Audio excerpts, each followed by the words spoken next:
Bonjour. Est-ce que vous m'entendez correctement? Pour les personnes déjà présentes. Oui, impeccable. Super, merci beaucoup.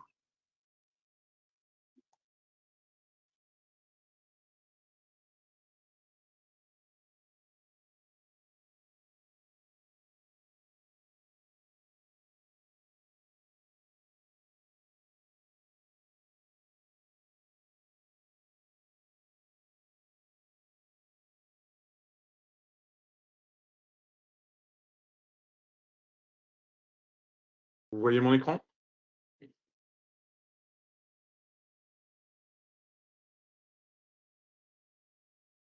Non, On on voit voit des Non? Vous voyez que l'écran titre pour l'instant, c'est ça? on voit non, que on te voit toi, des Ah, on voit moins, mais on voit la fiche produit de l'Airship? Ou pas? non, non, Non? Alors, pourquoi? Pourquoi il ne veut pas démarrer? Hop, là, ça doit être mieux. C'est mieux. nickel.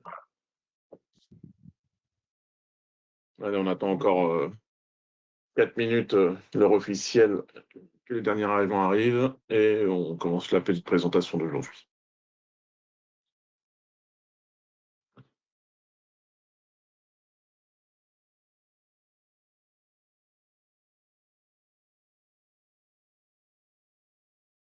En attendant que tout le monde arrive, on peut poser une question éventuellement?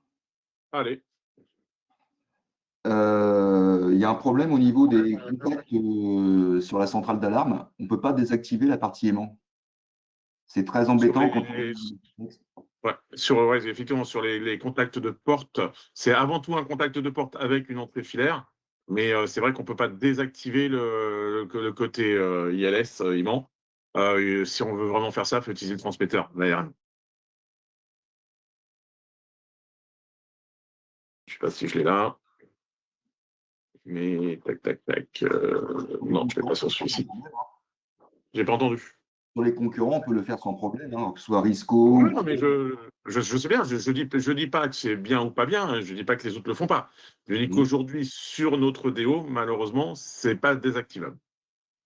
Et ça pourrait être dans un futur proche par Bah, ça une... fait partie des requêtes qu'on a demandées.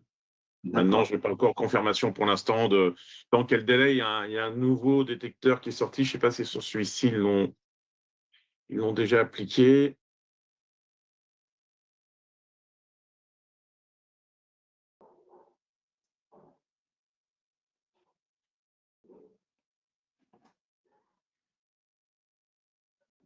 Le batterie, température, fréquence uplink, club update. Non, ils vont pas, voilà. Ils vont pas forcément l'avoir écrit dans la fiche produit. Ça, c'est un nouveau détecteur que vous avez commencé à trouver chez nos distributeurs, hein. Mhm. Il est optimisé pour améliorer la qualité de réception, notamment quand on fixe ces détecteurs-là sur des portes en aluminium. On sait que les portes en aluminium et le verre, c'est jamais ce qu'il y a de mieux pour la radio. Donc Mhm. celui-ci, il a été un peu amélioré au niveau construction pour permettre une meilleure transmission dans ces conditions-là. Et peut-être qu'ils ont pris en compte, mais je ne l'ai pas encore reçu en test, donc je ne peux pas le valider, la possibilité de désactiver. D'accord, lui aussi, il y a une entrée filaire. Celui-ci, normalement, ouais, je pense qu'ils n'ont pas changé. Tac, tac, tac, métal, souhait.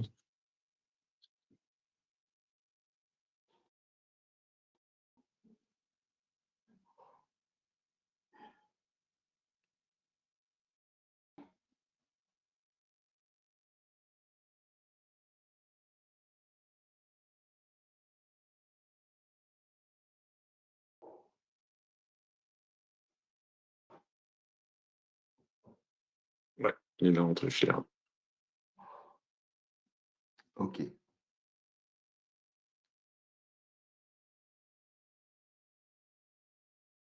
Donc dès que tu l'as reçu et que tu l'as testé et qu'il est commercialisable, tu feras un retour, je pense, à Francofa, non?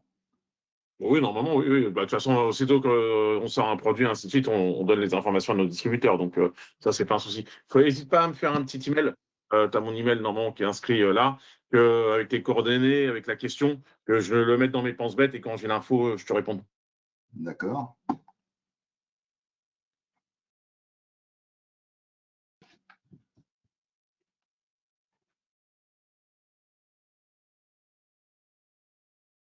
Alors, sur le nombre de participants, on commence à être proche du seuil. Allez, on attend encore une petite minute. On commence.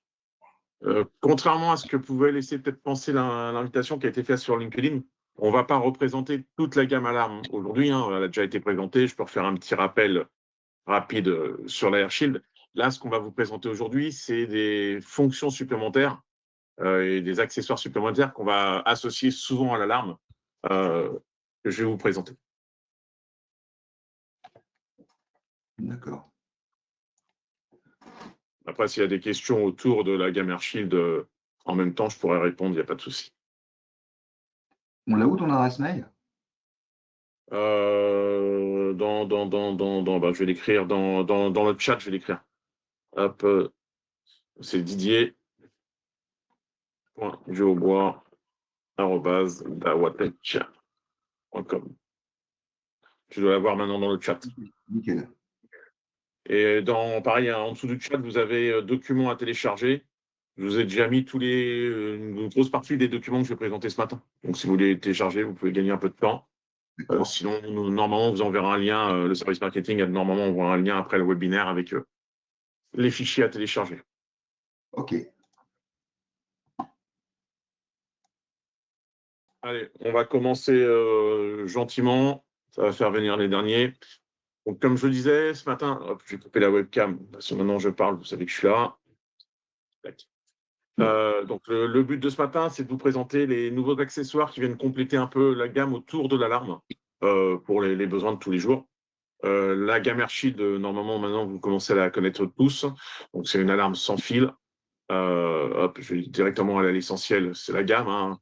Le concentrateur, l'alarme, le centre d'alarme transmetteur, les différents détecteurs, PIR, contact de porte, PIR cam extérieur, détecteur d'humidité, détecteur d'incendie, tout ce qu'on a l'habitude de voir aujourd'hui dans une centrale d'alarme sans fil. Donc ça, la gamme maintenant, elle est en place depuis quelques temps.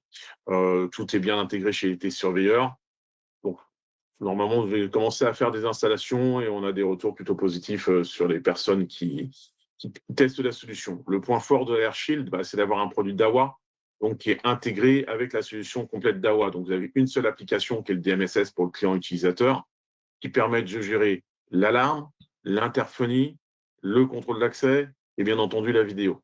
Et de créer des scénarios entre l'alarme et la vidéo, notamment, hein, pour bénéficier de l'intelligence artificielle qui est dans les caméras, générer des alarmes, remonter à travers le AirShield chez le télésurveilleur des séquences d'alarmes, et ainsi de suite. Donc là, la solution est complète. Si vous avez des questions sur la gamme, n'hésitez pas à revenir vers nous. Je vous mettrai en relation avec le commercial qui va bien pour vous la présenter plus en détail. Aujourd'hui, on va se consacrer aux extensions qu'on peut proposer autour de l'AirShield. Un des premiers boîtiers qu'on a rajouté, mais celui-ci vous le connaissez déjà, c'est le multitransmetteur. Le multitransmetteur permet de récupérer 16 entrées filaires en boucle équilibrée d'une installation filaire existante et d'exploiter l'AirShield en centrale d'alarme. Donc ça existe déjà. On pouvait mettre plusieurs boîtiers multitransmetteurs sur une même installation. Dans les choses qui nous manquaient ou qui devaient être améliorées, la première chose qui devait être améliorée, c'était le répéteur. Le répéteur que nous avions jusqu'à présent, la RA43, c'est un répéteur qui était un répéteur uniquement radio. C'est-à-dire que son seul moyen de communication avec la centrale, c'était une liaison 868 MHz avec la centrale d'alarme AirShield. Ce qui limitait, hein, parce que le 868 MHz, c'est environ 2000 mètres en champ découvert, et on ne pouvait pas tout retransmettre. On ne retransmettait pas tout ce qui était en haute fréquence chez nous en 2 Go 4 pour les PIR cam haute définition. On ne répétait pas tout ce qui était audio pour les sirènes intercom, et ainsi de suite. Donc, c'était limitatif, il fallait être à portée radio, et on ne répétait pas tout. Donc, forcément, le boîtier avait besoin d'évoluer. Et donc là, on passe sur la RA46. Donc, il va être ici, la RA46, ou répéteur pro. Dans les évolutions, le répéteur, maintenant, peut bien entendu toujours dialoguer en radio 868 MHz avec la centrale. Mais elle peut communiquer avec la centrale également en Wi-Fi. Donc, si on est sur un même réseau Wi-Fi, on va pouvoir communiquer.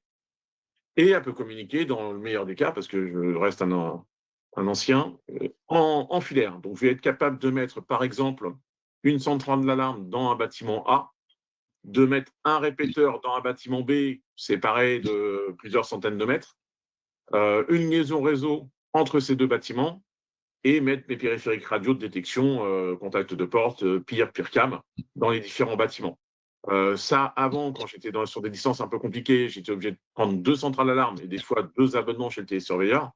Là, voilà, j'ai un seul transmetteur qui transmet chez le télésurveilleur et mes répéteurs qui font le boulot pour répéter tous les signaux radio. On peut mettre aujourd'hui jusqu'à 6 répéteurs pro déclarés sur le hub. Dans l'alimentation, par défaut, c'est une alimentation 220 volts, mais on peut modifier avec la carte basse tension qui est la même que pour la centrale d'alarme. Elle intègre une batterie qui permet d'avoir une autonomie de 35 heures en cas de panne de courant. Elle permet de répéter l'ensemble des périphériques disponibles aujourd'hui dans la gamme AirShield. C'est-à-dire qu'on récupère tout ce qui est périphérique d'alarme, contact de port PIR.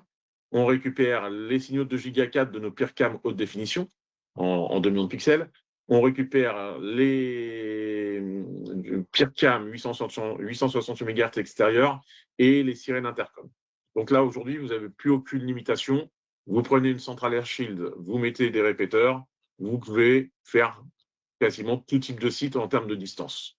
Avec 6 répéteurs, aujourd'hui, on fait quand même énormément de choses. Contrairement à ce qui peut se passer chez certains de nos concurrents, nous, dans le répéteur, on a 2 modes de fonctionnement. Soit on associe le périphérique au détecteur avec une affectation manuelle, soit ça se fait automatiquement. C'est-à-dire que le périphérique va regarder son niveau de radio avec le hub, va regarder son niveau de radio avec le répéteur, et il va prendre le meilleur. Mais si le hub, pour X raison, est déconnecté et plus alimenté, et qu'il y a suffisamment de radio pour se reconnecter à la centrale principale, il le fera. Donc, il y aura de l'autobasculement en fonction du niveau de radio pour aller soit se connecter au répéteur, soit se connecter à l'autre répéteur le plus proche ou à une autre centrale. On va également faire de la liaison directe. C'est-à-dire que si on associe par programmation un PIR-cam à une sirène, parce qu'ils sont dans la même pièce, qui sont associés à un répéteur, et que pour X raison, la liaison entre le répéteur et la centrale ne s'effectue plus, bah, la programmation de liaison sera conservée. C'est-à-dire que le PIR-cam déclenchera quand même la sirène, même s'il n'y a plus de communication directe avec le transmetteur. Donc ça permet d'avoir des solutions qui sont plus stables et qui apportent plus de sécurité.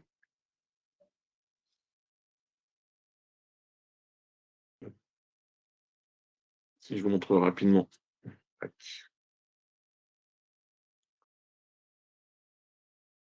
Fiche produit.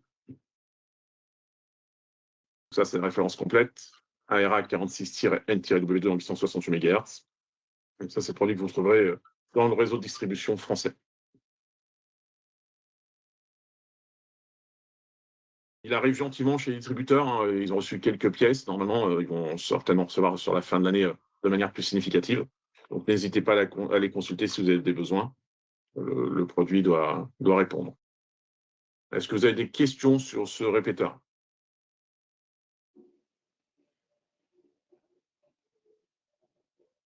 Alors, il y a écrit une question. Aujourd'hui, j'essaie de te... Ok, donc là, il y avait une question, mais si ce n'était pas sur ce sujet-là, je reviendrai vers toi un peu plus tard là-dessus. Pas de questions sur le répéteur? Non. Ok, normalement, c'est quelque chose qui est connu. Voilà, ça vient juste compléter parce qu'en effet, ça manquait. Deuxième évolution. Sur la centrale, vous allez pouvoir travailler en mode bus. Si vous avez besoin de récupérer des installations filaires qui travaillent en bus, et que vos contacts sont bons, que votre bus est bon, vous allez pouvoir prendre un convertisseur qui va se connecter directement sur votre centrale et partir en bus vers différentes platines d'entrée ou de sortie d'alarme. Et donc, vous allez pouvoir récupérer des installations ou faire des installations filaires en bus pour déployer votre système.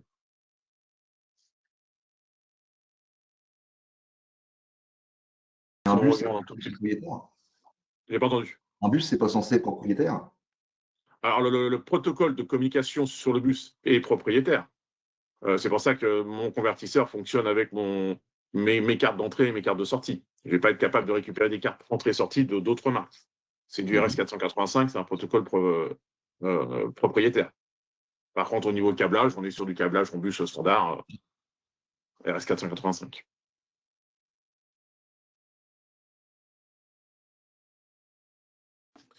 Si je regarde un petit peu comment ça se présente, j'ai cette petite vidéo qui est pas mal faite.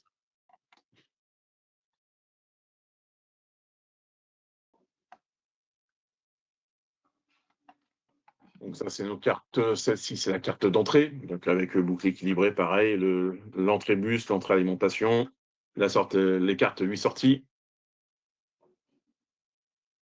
Normalement, on va enfermer, on choisit. Le petit module d'extension qu'on vient mettre donc derrière notre centrale pour partir en bus.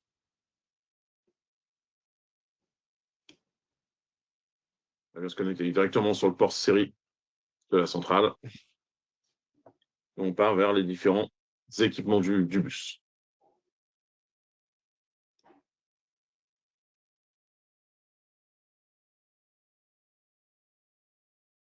Donc on a juste à programmer l'adresse RS485 sur le bus de chaque émetteur-récepteur. Et après, tout se fait dans l'application. On va venir ajouter un module d'extension.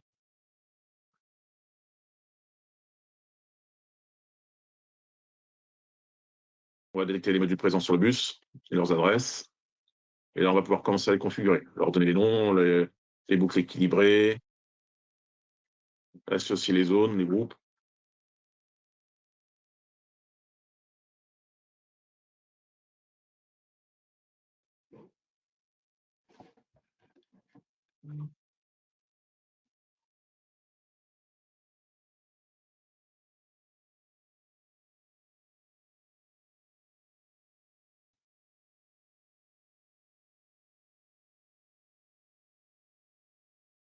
Donc là, on va pouvoir choisir les entrées, le type d'entrée, la boucle équilibrée.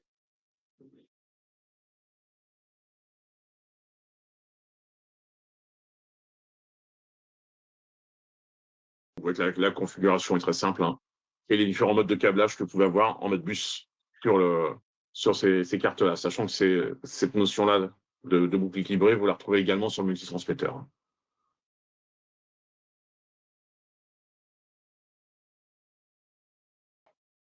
Donc, en gros, on vient à l'extension de zone centrale, on vient se mettre à la place, on câble les périphériques dessus et c'est bon, quoi. C'est ça. Si vous aviez des cartes d'extension d'une autre marque, vous remplacez les cartes d'extension, vous récupérez vos détecteurs PIR, vos contacts de porte. Sur une installation un peu ancienne, avec un mode bus comme ça, vous pourriez récupérer sur l'Airshield et rendre compatible votre système avec votre stocker en place, avec l'application DMSS et compagnie. Et avoir la supervision à distance sur Dolinker. Pour moi, c'est une opportunité de pouvoir faire évoluer des installations un peu anciennes sur lesquelles on n'avait pas du tout de gestion à distance.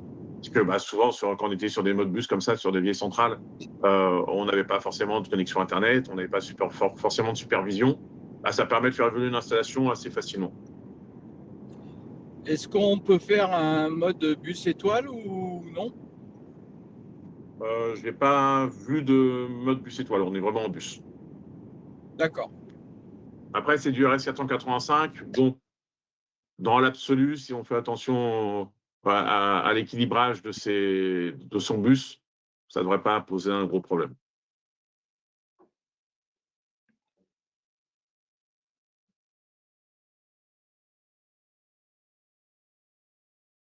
Tu as joué avec déjà, non? Pas moi, Louis, au bureau, l'a connecté, l'a déclaré, ça se fait assez facilement. Mais je n'ai pas encore eu l'occasion, moi, de la déployer sur un site. Ça vient tout juste d'arriver. Donc, c'est aussi indirectement les prémices de la centrale hybride qui arrivera en début d'année prochaine. C'est-à-dire que là, c'est un moyen d'avoir une centrale hybride. On l'avait déjà avec le multitransmetteur. Mais en multitransmetteur, on était en câblage étoile par le réseau. Là, on se fait du bus en sortie de la centrale. La centrale hybride qui arrivera en début d'année va utiliser les mêmes modules d'entrée, les mêmes modules de sortie, sauf que la centrale sera toute intégrée. Vous aurez directement la partie radio et la partie filaire intégrées dans le même coffret. Vous retrouvez pareil les fiches produits directement sur notre site des différents équipements, aussi bien le convertisseur que les cartes.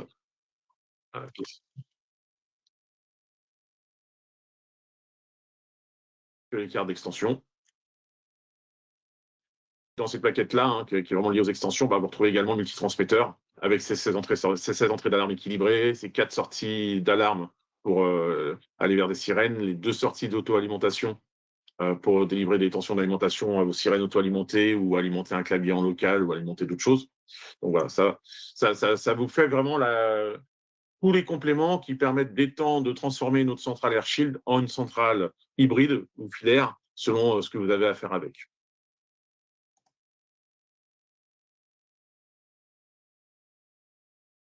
Avez-vous des questions?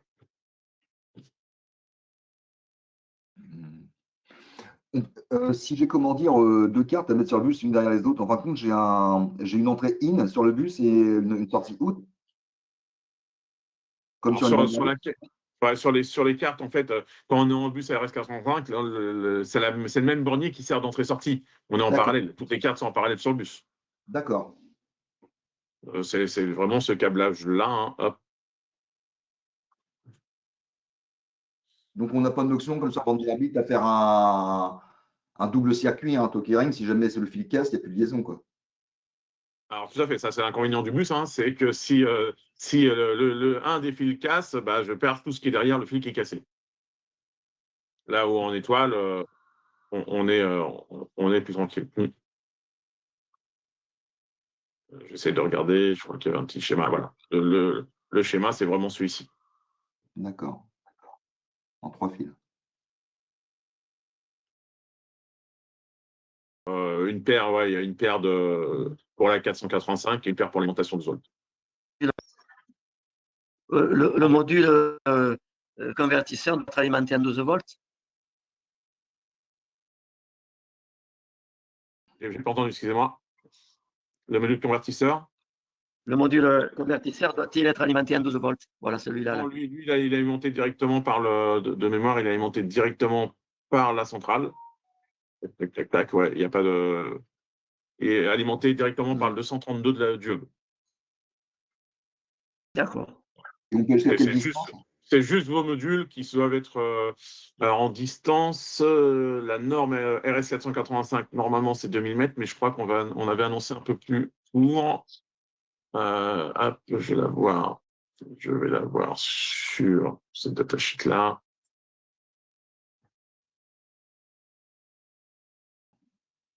Combien ils annoncent? Où est-ce que je l'ai écrit l'autre fois? Tac, tac, tac, tac. En 2000, c'est déjà confortable, quoi. Oui, c'est le grand maximum, c'est la norme de RS 485. Non, excusez-moi, je dis une bêtise, c'est 1200 mètres le RS 485, 1200 mètres.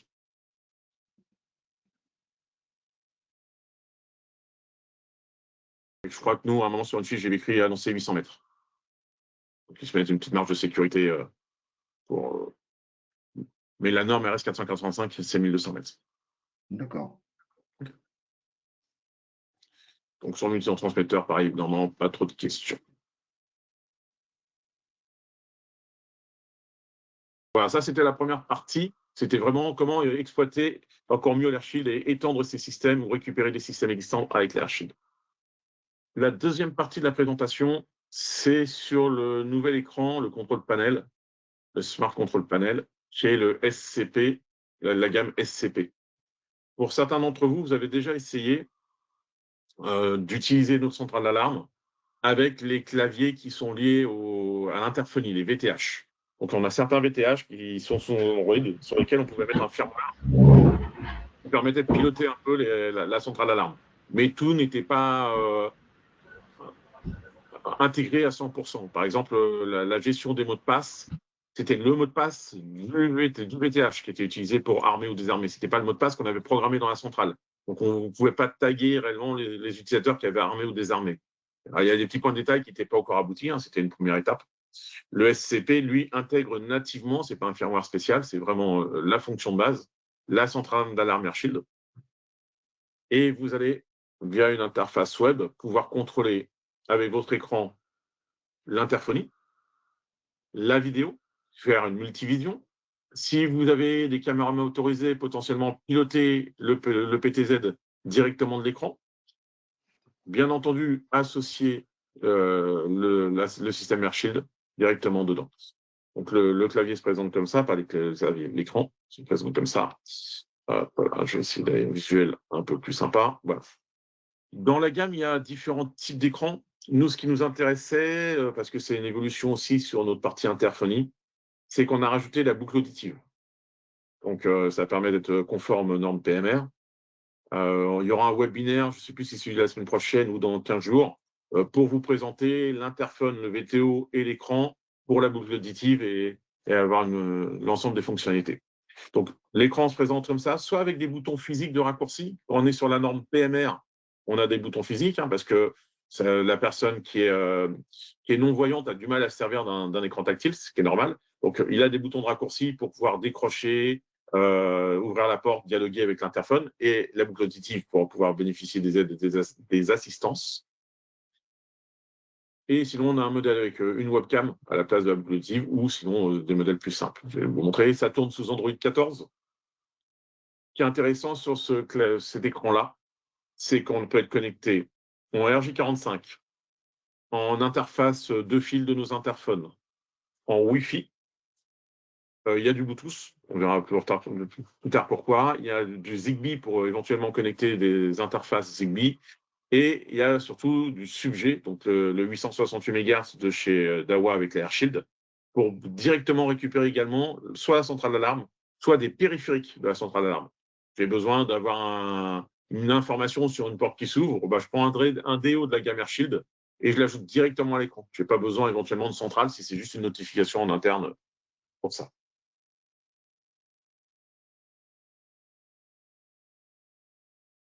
Je vous dis, il va se servir. Pour la vidéosurveillance, ça va vous faire l'écran parfait pour l'accès à votre domicile. Vous avez un écran, il vous permet de voir avant de sortir si quelqu'un vous attend dehors avec la partie vidéosurveillance. Il vous permet de répondre à un appel de votre interphone. Il vous permet d'armer votre centrale avant de partir de chez vous. Donc, c'est le petit clavier universel qui vient vraiment compléter la gamme. Donc, ça, c'est pour la partie vidéosurveillance. Pour la partie alarme et l'interphonie, j'ai dû la passer à l'état là. Ouais. Donc, avec différentes informations. Et voilà, ça, c'est la gamme d'écran qui va être proposée. Je pense que la majorité des distributeurs vont forcément référencer ce modèle-là, ce modèle 7 pouces, parce que c'est celui-ci qui a la boucle auditive. Et ça fait des années qu'on nous demande de la boucle auditive sur l'interphonie. Donc, je pense que ils vont forcément référencer celui-ci. Et je pense qu'ils vont prendre le 10 pouces également. S'il y a deux références qui vont être référencées assez rapidement chez vos distributeurs, c'est ces deux références-là. La boucle auditive, c'est l'équivalent d'un tollback sur un téléphone, non? J'ai pas entendu, ça résonne? La boucle auditive, c'est l'équivalent du tollback sur un Android, non? Alors, je ne sais pas ce qu'on fait sur Android, mais c'est la norme PMR. C'est pour pouvoir mettre des aides auditives. Les personnes âgées, les malentendants ont des amplificateurs, en fait. Donc, ils viennent mettre un capteur en contact avec cette zone-là et ça récupère le signal électrique et ça amplifie le signal électrique pour arriver dans leurs écouteurs. D'accord. Sur Android, je ne sais pas exactement si c'est cette norme-là qui est utilisée. Ça, c'est une norme internationale. Donc, tous les appareils d'aide auditive respectent cette norme-là.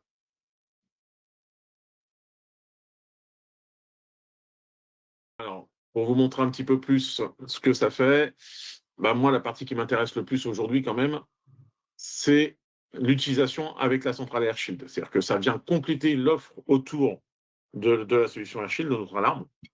Et la première fonction qu'on va avoir avec l'écran, ça va être de pouvoir gérer entièrement sa centrale d'alarme. Quand je dis gérer, c'est exploiter sa centrale d'alarme. Donc là, par exemple, je me connecte, je m'identifie. Je vais pouvoir, du coup,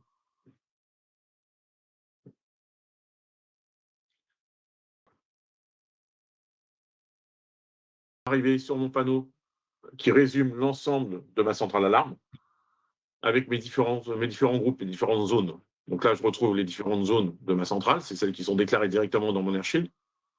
Je vais pouvoir aller armer, désarmer une zone, faire un armement partiel.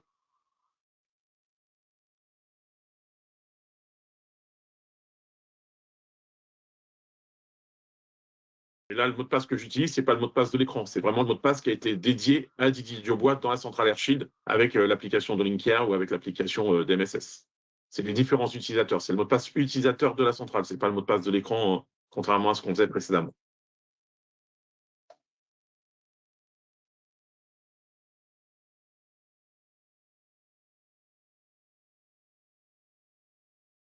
Donc là, voilà, des basculements. Je vais pouvoir aller en contrôle. Donc là, mon relais était hors ligne. Mais vous voyez que, par exemple, dans le contrôle, je vais pouvoir faire des clichés manuels de MyPercam ou piloter manuellement les relais ou mes prises connectées. Là, si je fais une demande de cliché, je récupère la cliché de MyPercam, j'ai mes niveaux de batterie, j'ai mes niveaux de radio, j'ai vraiment un résumé de tout ce qui est connecté à ma centrale AirShield.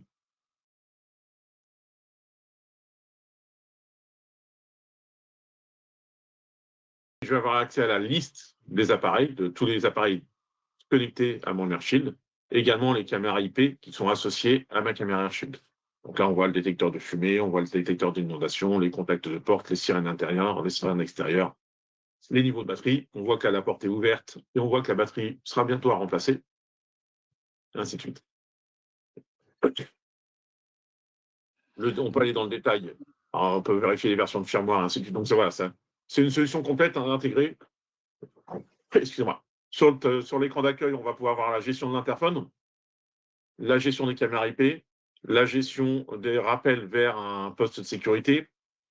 On va avoir un bouton de déverrouillage à une touche, c'est-à-dire que si j'ai un interphone qui est dédié à l'écran, il suffit d'appuyer sur la touche ici ou sur la touche de déverrouillage qui est ici pour ouvrir la porte à distance.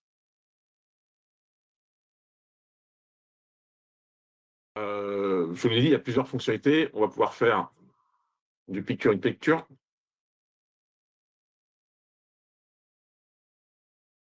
Ça, c'est plus pour la partie interphonie vidéo.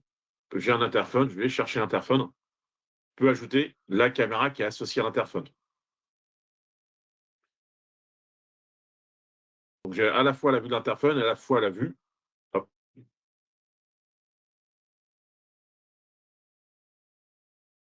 de la caméra qui surveille l'interphone. Donc ça, c'est intéressant hein, pour les bâtiments, les entreprises, les villas un peu de gamme, quand il y a des craintes de homejacking et ainsi de suite, c'est d'avoir une vue de ce que voit l'interphone, mais également de la caméra qui est associée, qui sécurise l'accès de mon bâtiment.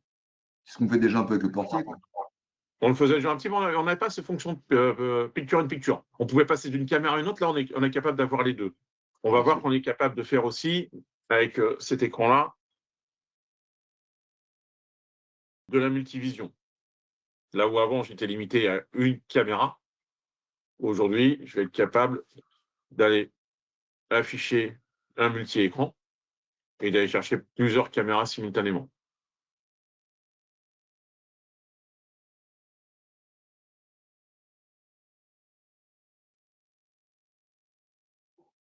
Il y a possibilité d'un cuplet cette vidéo?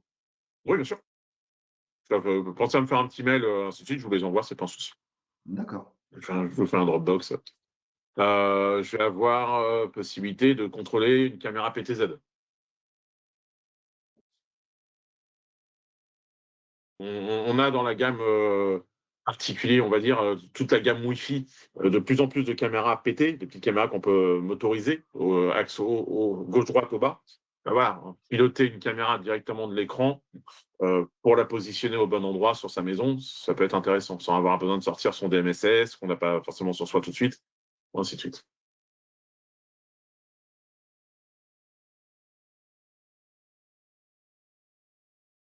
On peut appeler les presets.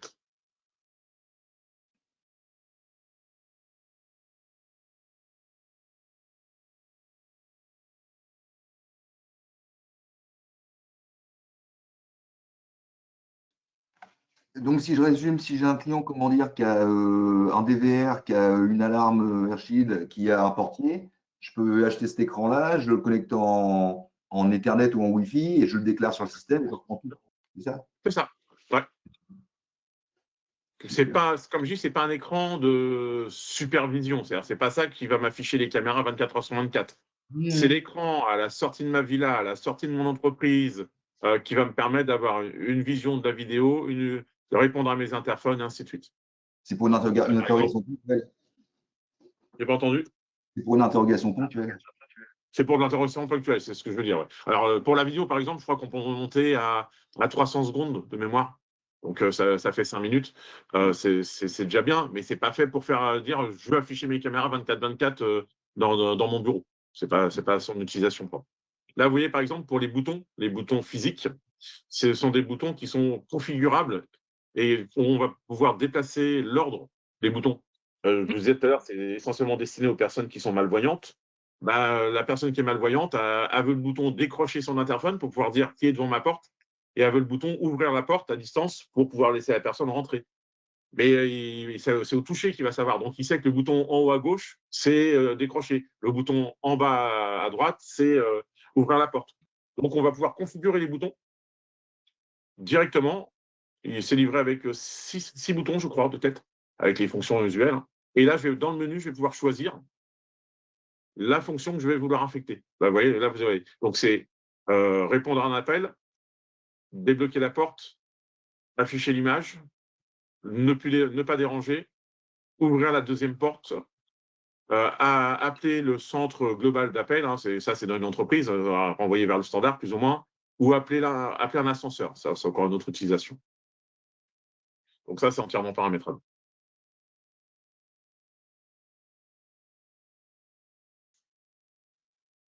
Ici, vous avez un petit voyant qui vous indique les notifications et vous avez un capteur de proximité. C'est-à-dire que sitôt que vous rapprochez l'écran, l'écran s'allume. Vous n'avez pas besoin d'avoir une première action sur l'écran pour qu'il s'allume. C'est une interface qui est plutôt conviviale. Là, typiquement, centre d'appel. Là, ça renvoie vers le poste de centrale de l'accueil. Donc, vous voyez que c'est un écran qui est plutôt moderne, qui intègre l'ensemble des fonctionnalités de base. Et ça, c'est quelque chose que moi, j'aime bien. On ne se pose pas de question, c'est est-ce que ça le fera ou est-ce que ça ne le fera pas? Non, ça le fait. Ça intègre la vidéo, ça intègre l'interphonie, ça intègre l'alarme. Pas de souci. Je vous l'ai dit, on peut rajouter aussi, est-ce que je l'ai mis là? Clavier, contrôle PTZ, multi-channel, configuration armement rapide. Non, je ne l'ai pas mis ici. Je vais l'avoir mis ici. SCP. On peut s'amuser également à rajouter directement un contact de porte radio à l'écran. C'est-à-dire, j'ai pas de centrale d'alarme, mais j'ai besoin sur l'écran d'avoir une notification quand ma boîte à lettres a été ouverte. Bah, je mets un contact de porte dans ma boîte à lettres et j'aurai une notification directement sur mon écran pourquoi ma boîte à lettres était ouverte. Donc là, j'associe directement un capteur sans fil. Il scanne le réseau, hop, j'active mon capteur. Alors, en l'occurrence, c'est un détecteur PIR. Il va se synchroniser avec mon capteur et ça devient une source de notification directement. Donc là, il active dans ces zones son détecteur. Mais là, ton détecteur est associé directement au clavier. On ne peut pas prendre un détecteur qui est associé à la centrale? Alors, si c'est sur la centrale, pas de souci, ça remonte une notification. Là, c'est dans le cas où je n'ai pas la centrale et que j'ai juste besoin d'avoir une petite notification pour vivre. Hein, le coup de la boîte à lettres, c'est quelque chose qui marche très bien. Moi, j'aime bien savoir que j'ai une corde dans la boîte à lettres quand j'arrive le soir. Bah, vous mettez un petit contact de porte, boum, et là, en radio, ça remonte sur votre écran. Ça, c'est pour les gens qui n'auraient pas d'alarme. S'il y a une alarme, non, on passe directement par l'intégration de l'alarme. Hein. C'est celle-ci. Vous allez voir que pour déclarer la centrale d'alarme dans l'écran, c'est très, très simple. Vous êtes sur l'écran, vous cliquez sur alarme, vous dites qu'est-ce que je veux associer, une alarme locale ou une AirShield. Vous dites une AirShield. L'appareil va sniffer le réseau, détecter la centrale. Vous rentrez le mot de passe que vous allez utiliser pour configurer votre centrale.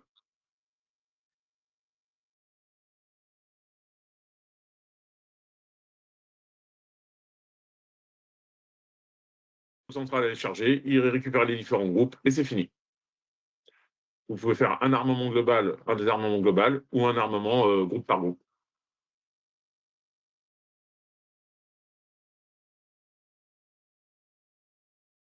Alors, je sais que pour le prix, il faudra se rapprocher de notre grossiste, mais ça tourne à peu près à combien un écran comme ça? Je n'ai pas regardé. Je n'ai pas regardé avant, je n'ai pas anticipé cette question-là. Donc là, rapprochez-vous de votre grossiste, c'est lui qui va vraiment pouvoir vous dire le niveau de prix, je ne l'ai pas en tête. Je sais que c'est un peu plus cher que les écrans VTH, mais je n'ai pas la notion de prix en tête. Alors, ça fait plus de choses aussi. Et vu que c'est un produit qui est relativement ouvert, c'est de l'Android 14. Vous avez là, par exemple, sur la vidéo, vous voyez un logo qui ne devrait pas y être, mais c'est assez facile de rajouter des choses. Donc, c'est aussi un écran pour les gens qui aiment bien bidouiller un petit peu, où on peut plus facilement que sur d'autres rajouter des applications. Donc, Oui, d'autres applications, par exemple, j'ai pas entendu. Comme la domotique, par exemple. Par exemple, la domotique, ouais. Si vous avez des applications qui tournent sous Android 14 au format écran horizontal, hein, pas format smartphone, mais format écran horizontal, si cette application est compatible, je pense que vous arriverez à l'installer sans trop de problèmes. Et un raccourci de navigateur, vous pouvez le mettre aussi, non? Ouais. Le navigateur, je crois que le logo du navigateur, c'est celui-ci.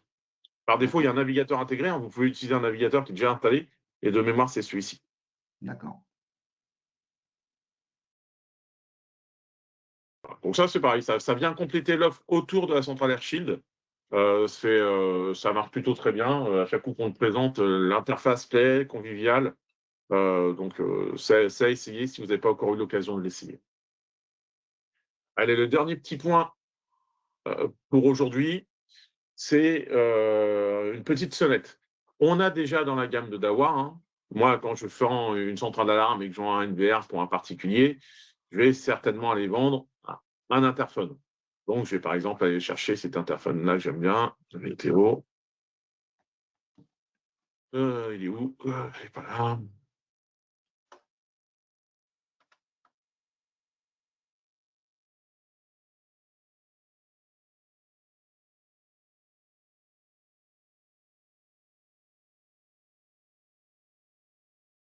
Ah, zut, il est où?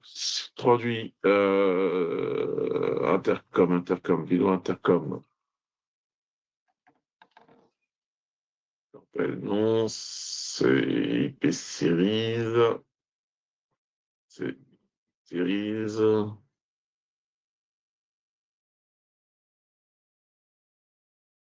Voilà. Cela, par exemple. Là, on est sur un interphone. C'est quoi un interphone pour Dahua? C'est un bouton d'appel, une visioconférence et la possibilité d'ouvrir une porte. Donc ça marche très bien. Vous avez besoin de piloter votre porte. Vous recevez l'appel soit sur votre écran, soit sur votre DMSS. Vous ouvrez la porte. Vous décrochez, vous discutez et vous ouvrez la porte. Souvent, les gens n'ont pas forcément besoin du côté pilotage de la porte. Ils n'ont pas tous une gâche chez eux. Et du coup, on va plutôt partir sur de la sonnette. Donc là, on est vraiment sur un produit de base. C'est une sonnette en Wi-Fi que vous allez ajouter à votre installation, qui va remonter dans votre DMSS et sur lequel vous avez, c'est une sonnette quand même un peu améliorée, c'est-à-dire que vous avez la vidéo. Là, l'avantage, c'est qu'on n'est pas dans des configurations complexes comme on peut avoir des fois avec l'interphonie, avec les serveurs SIP et toute l'adressage IP. Là, c'est du P2P. J'ajoute directement par mon QR code ma sonnette à mon DMSS. On appuie sur le bouton, ça sonne sur mon DMSS. Je peux discuter avec la personne qui est en face et donner des consignes. Je vais montrer rapidement la présentation.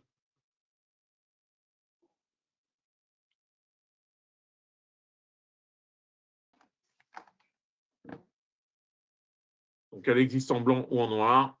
Et vous avez une sonnette que vous pouvez associer. Donc, soit vous ne faites que de l'appel vers le DMSS, mais si vous voulez avoir un ding-dong dans votre domicile, vous pouvez avoir des sonnettes que vous allez déployer dans tout votre domicile, sachant que c'est une prise directement murale. Hein. Donc, vous pouvez en mettre plusieurs dans votre domicile. Face avant, face sur le côté 3/4, des deux produits noir et blanc et de la sonnette.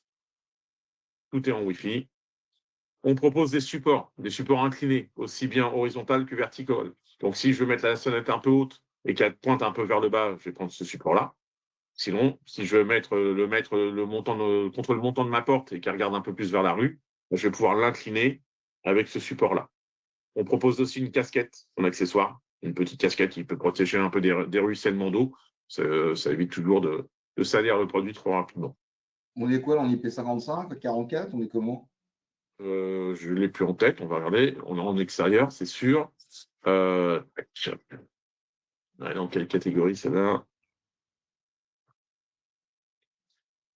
Bluetooth normal, pairing H5, Android, où est-ce qu'ils m'ont écrit plastique, code bouton IP65. Ouais, quand même.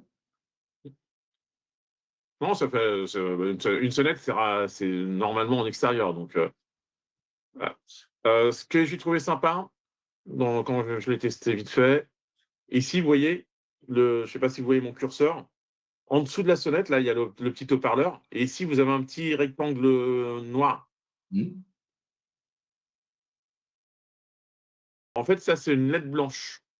C'est-à-dire que vous pouvez très bien dire à la sonnette d'éclairer le sol, ou si elle est à côté de votre serrure, ça fait une petite lumière d'un point pour ne pas être dans le noir complet quand on arrive quelque part.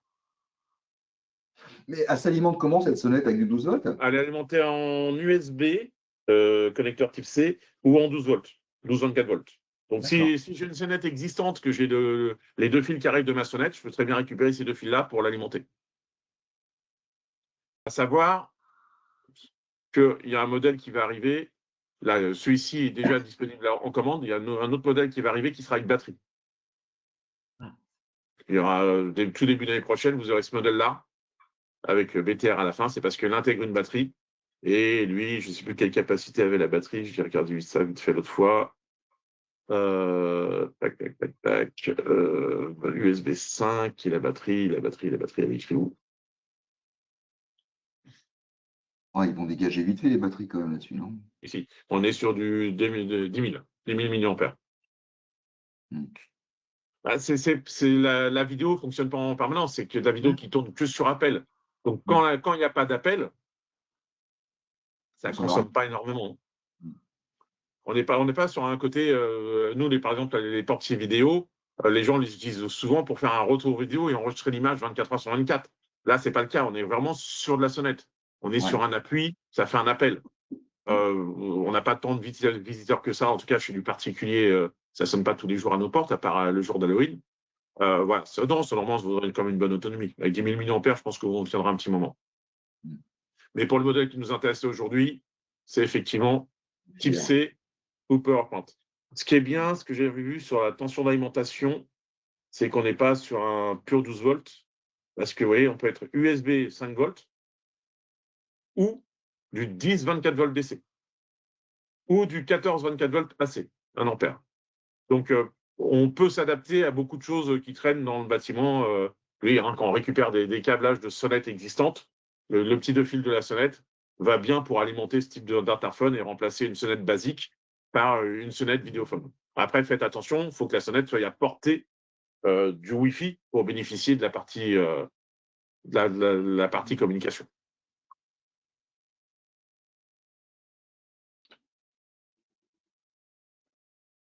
Là, j'ai vu les supports. Donc, dans l'application, tout simple. Pareil, la partie vidéo, on peut bénéficier d'une détection humain-véhicule. Donc, un peu d'intelligence artificielle. On a une image en 2K. Donc, ça fait quand même une belle image pour identifier. La qualité d'audio est plutôt pas mauvaise. Hop. Dans les trucs un peu sympas aussi, c'est que je vais pouvoir définir, j'ai 3 réponses. Quand quelqu'un sonne, je peux diffuser un message avec des réponses préenregistrées. Et c'est disponible en 35 langues de mémoire, si je ne dis pas de bêtises. 35 langages. Et on peut même s'amuser à enregistrer des messages personnalisés. C'est-à-dire qu'ici, je vais pouvoir enregistrer dans l'application un petit message. Et quand ça sonne, si je ne peux pas répondre, je peux faire une réponse rapide et donner des consignes. Du type veuillez laisser le colis chez mon voisin. Vous pourriez avoir voilà, tous ces pré-enregistrements de petits messages vocaux pour répondre discrètement à la personne qui est devant la sonnette. Je vous l'ai dit, il y a une lumière en dessous d'interphone qui vous permet de voir un peu où vous mettez vos pieds quand c'est le noir absolu ou d'éclairer un peu votre serrure si elle est à portée de l'interphone. Et vous avez une sirène aussi. Quelqu'un vient sonner ou on détecte quelque chose, on va pouvoir utiliser le parleur pour diffuser une petite sirène. Un signal d'avertissement. Le carillon, la sonnette, donc vous allez pouvoir en mettre plusieurs sur votre installation. Vous, bien entendu, vous utiliserez le modèle Europe avec ce PN-là pour les distributeurs. Et ça, vous pourrez, je crois que c'est 8 associé directement à la sonnette. Donc, pareil, toute la configuration se fait dans le DMSS. Vous ajoutez également votre sirène, votre carillon dans le DMSS. Et là, vous allez pouvoir associer votre carillon à votre sonnette. Tu pourras mettre ces PowerPoint dans le Dropbox? Excusez-moi, je n'ai pas entendu. Est-ce que tu pourras mettre ces PowerPoint dans le Dropbox? Oui, normalement, le PowerPoint, non, je ne l'ai pas mis, il ne passait pas. Mais tu m'envoies un petit mail et puis on t'envoie, mais normalement, le service marketing va vous envoyer un lien avec tout ça. D'accord. Et si ce n'est pas fait, il ne faut pas hésiter à me relancer, il n'y a pas de souci. Donc là, on voit les références du modèle en blanc avec le W, du modèle en noir avec le B, le carillon vendu séparément, ou vous l'avez sous forme de kit, avec une sonnette, un carillon, et après, vous achetez des carillons supplémentaires à part. Les différents supports, avec la casquette, pas casquette, inclinaison verticale, inclinaison horizontale. La seule chose que vous devez penser à rajouter quand vous l'achetez, pour moi, c'est la carte SD. Pour pouvoir faire des petits screenshots de qui a sonné, des petits enregistrements, c'est toujours sympa. Mais voilà, ça c'est un accessoire, je trouve, qui vient bien compléter aussi. C'est pour ceux qui n'ont pas envie d'investir dans un VTO, c'est quand même moins cher qu'un interphone, mais ça fait une sonnette déjà vidéo qui est intéressante. Donc, si vous avez l'occasion de l'essayer chez un de nos distributeurs, n'hésitez pas, je vous dis, moi, j'ai beaucoup apprécié le produit. Avez-vous des questions complémentaires?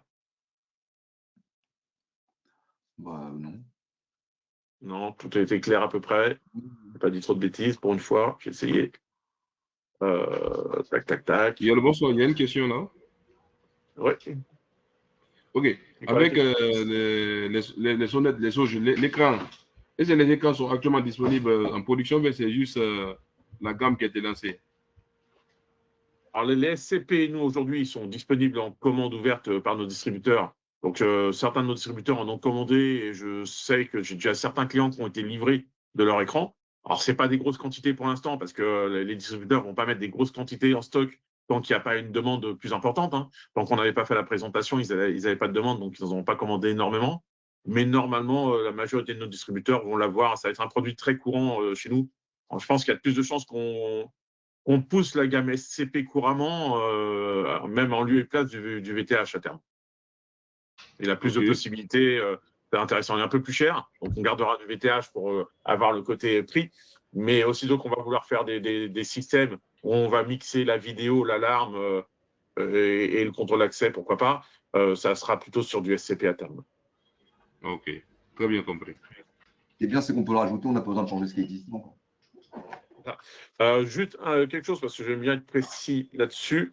Hop, je sors de ça, je sors de la présentation. Faites attention, les écrans, pour l'instant, ceux qui sont proposés, SCP, est-ce que je vais l'avoir là-dedans? Non, je vais aller sur mon répertoire à moi. C'est des écrans qui, pour être fins, il faut les mettre sur une boîte d'encastrement. Alors, je vous montre SCP, SCP. C'est-à-dire que, est-ce que j'ai une photo là-dessus? Est-ce que j'ai fait des photos? Photos. Donc ça, c'est le packaging du SCP.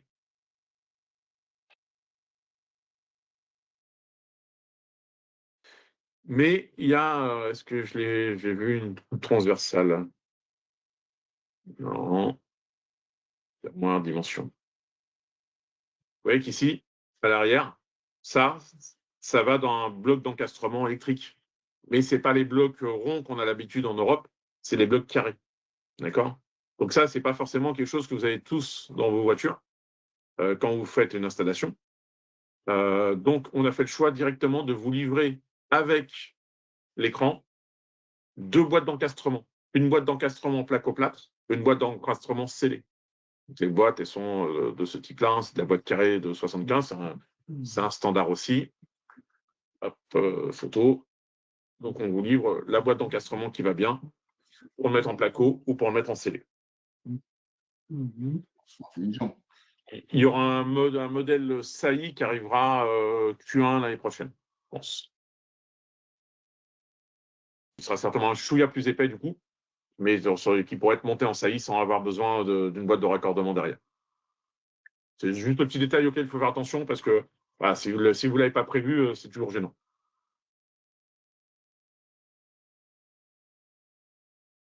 normalement, j'ai rien oublié. J'ai parlé du répéteur, j'ai parlé du symétriseur du Modbus, j'ai parlé de la sirène, j'ai parlé de l'écran. Bah, j'ai fait le tour. Est-ce qu'il y a des questions autour, essentiellement autour de la Hammer Shield? Non. On est toujours limité à 20 mètres au niveau de la vidéo sur les pire cam. Les pire cam extérieures, c'est combien? En intérieur, attendez, je n'ai pas toutes les specs en tête. C'est ce qui est marqué sur le site de Francophone. Et je trouve que c'est vachement limite quand même en distance par rapport à d'autres constructeurs. D'autres marques, ouais. Elle est où mon archive de là? Alarme. Tac, tac, tac. Zut, je la vois plus. Transmission. Voilà.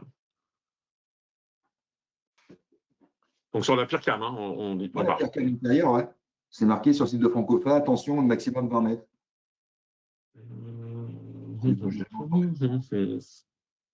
On est sur de l'IR 15 mètres. C'est pas ce modèle-là que je parlais, moi. Lequel? Celui-ci qui est plus classique, qui ressemble à un détecteur infrarouge classique avec la caméra. En intérieur, alors celui-là. Voilà. Celui-là, non? On nous dit que c'est limité à 20 mètres. Alors, celui-ci est donné pour IR illumination 12 mètres, détection d'orange 12 mètres 86 degrés. Mais je parle de la transmission de la. Non, la transmission sur le modèle intérieur. Ouais. Son gros avantage quand on a sorti ce produit-là il y a maintenant 2 ans, c'est qu'il a une qualité d'image en 2 millions de pixels. On est en 1600 points par 1200. Là où la majorité des capteurs aujourd'hui sont sur du 640 par 481, allez, du 720p quand ils sont bien. Donc nous, on avait misé tout de suite, parce qu'on fait de la vidéo, sur un capteur de 2 millions. Pour pouvoir faire du 2 millions, on utilisait la bande de fréquence des 2 Go 4 pour pouvoir transmettre l'image facilement. Donc en 2 Go 4, en terrain découvert, le 2 Go 4, ça porte à 300 mètres. Là où le 868 MHz en terrain découvert porte à 2000 mètres. D'accord? Donc en effet, la distance de transmission est beaucoup plus faible quand on utilise en millions de pixels. Mais ce produit-là a bénéficié d'une mise à jour logicielle il y a bientôt 1 an, qui permet de choisir de le faire fonctionner soit en haute définition quand on a proximité de la centrale, soit de le passer en résolution standard et de bénéficier de la distance des 2000 mètres théoriques quand on n'a pas la possibilité d'être trop proche du répéteur, du récepteur. Avant, ce qui était limitatif, c'est qu'il fallait être automatiquement à moins de 300 mètres en champ libre de la centrale. Parce que l'ancien répéteur ne répétait pas le 2 Go 4. Aujourd'hui, le nouveau répéteur répète le 2 Go 4. Donc, déjà, la distance de 20 mètres donnée sur le site de votre distributeur était très limitée, parce que ce n'est pas 20 mètres, c'est 300 mètres en champ large, parce que c'est du 2 Go 4. Après, entre un mur d'une résidence en Bretagne qui fait 1,50 m de pierre et un placo-plâtre, la distance n'était forcément pas la même. Mais ce n'est pas 20 mètres. La distance entre la pire cam et la centrale, c'est absolument pas 20 mètres. C'est 300 mètres champ libre. Donc, dans une maison, ça va être réduit, mais ce n'est pas 20 mètres. Et aujourd'hui, avec le répéteur pro, on répète le 2 Go 4, donc on peut avoir dans son domicile plusieurs PIRCam haute définition qui vont être allés à 100 mètres, 150 mètres d'un répéteur ou de la centrale, et vous aurez des belles images. Là, je ne sais pas si j'en ai une ici, je peux vous le montrer. Pour ceux qui ne connaissent pas, je vais aller sur Dolinker. Dolinker, il est là. Hop, je vais me connecter.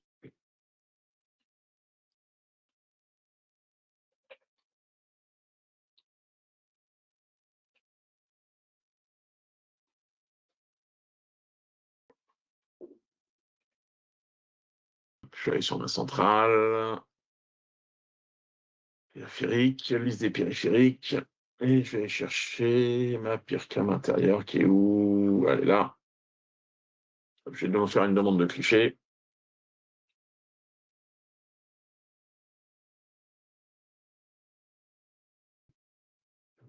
Et là, bon, vous voyez, et vous voyez que la définition. Ouais, alors ça, c'est. Moi, je l'avais testé sur DMSS, justement. Alors là, c'est bien que tu le montres sur Dolicar, parce que je l'avais testé sur DMSS. Et par rapport à un autre constructeur de centrale qui, lui, faisait que du 640 par 480, je n'ai pas été bluffé par la définition. Mais je pense que c'est parce que j'étais sur DMSS sur le téléphone. Alors, en fait, tu étais sur le DMSS sur le téléphone et ce qui t'affiche, c'est un aperçu sur lequel tu ne peux pas zoomer. D'accord. Donc là, après, tu retournes dans tes événements. Dans tes événements, tu vas avoir la photo de son snapshot. Tu fais juste télécharger pour qu'il s'ajoute dans tes photos. Et là, tu seras dans cette qualité-là. D'accord, d'accord. Ouais, parce que je me suis dit, merde, pour du 1600, c'était pas extraordinaire, mais.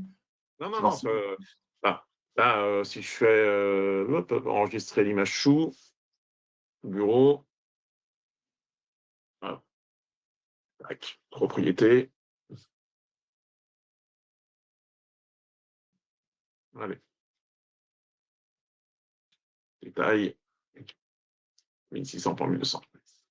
Ah non, mais je te crois, Didier, pas de problème. Non, non, non, je sais bien. Non, mais c'est vrai que quand tu es sur DMSS, que tu as l'aperçu, tu n'as aucune manipulation de la photo. C'est-à-dire, tu as l'aperçu, tu fais ta levée de doute rapidement, mais c'est dur de voir la qualité dans l'application DMSS. Donc, tu vas juste dans ton événement, et là, tu as ta photo, et là, tu la télécharges dans ton album photo pour pouvoir après l'éditer avec ton téléphone facilement et faire zoomer, dézoomer, et ainsi de suite. Et là, sincèrement, on voit bien, on est sur Ouais. une qualité qui est plutôt propre.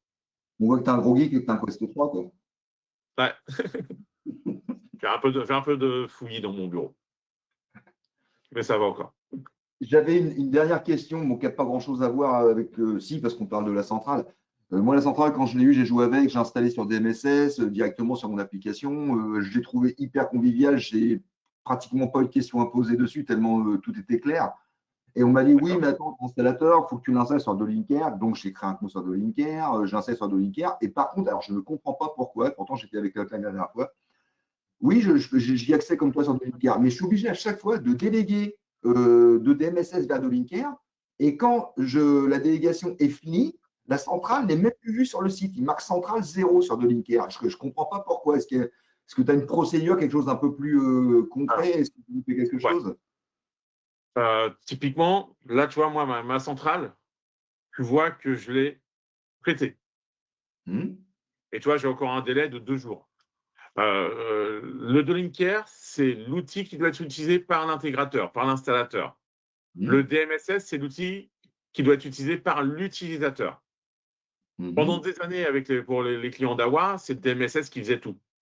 Mais les DMSS, c'est une application d'exploitation. Ça n'a pas été c'est pas une installation de maintenance ou de configuration à la base. Donc, il est clair, c'est qu'aujourd'hui, vous le voyez depuis un peu plus d'un mois maintenant,